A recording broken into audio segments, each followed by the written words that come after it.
Spanish greats. Cervantes.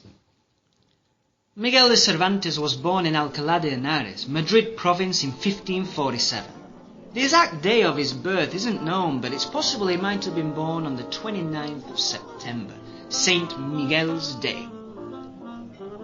He was the sixth of 7 siblings. His family had quite a few economic problems. They moved from place to place, often trying to get a better income. At the age of 8, he entered in the Jesuit school, despite the fact that at that time most children didn't go to school.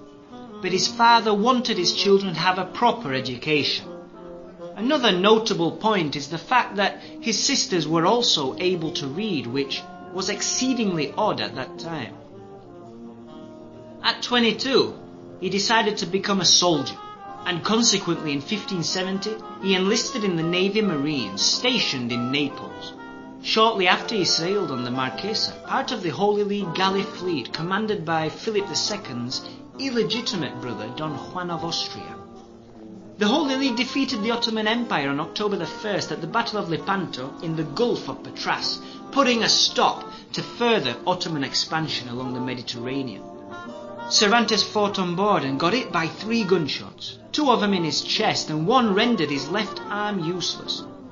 Afterwards he proclaimed that he had lost the movement in his left hand for the glory of the right one. Following the Battle of Lepanto, Cervantes stayed in the hospital in Messina, Italy, for about 6 months. When he was released, he went back to being a soldier, taking part in the expeditions to Corfu and Tunisia. On the 7th September 1575, Cervantes sailed on the Galley from Naples to Barcelona, but when the Galley was just off the Catalan coast, it was attacked by Ottoman pirates. Cervantes was taken as a slave.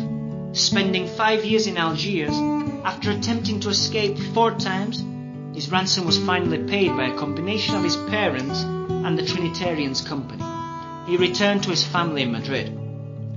He wanted to sail to America, but he was unsuccessful, and at 33 he married a young woman called Catalina. He wrote many works, but none got the look required, and like most authors of his time, he wasn't able to make a living or even support himself with his writings. So he worked as a taxman, travelling from town to town, collecting taxes for the crown. This work led to his imprisonment for a few months in Seville, after a bank where he had deposited crown funds went bankrupt. The ingenious gentleman Don Quixote of La Mancha was published in 1600 when Cervantes was 58 years old. 10 years later he finished the second part, and by that time translations for the first part had already been done in French and English. He died of diabetes on 22nd of April, 1616. His burial place in Madrid was reportedly rediscovered in March 2015. He was buried at the convent of the Barefoot Trinitarians in Madrid. William Shakespeare, the great English bard, coincidentally died a day later on the 23rd of April, 1616.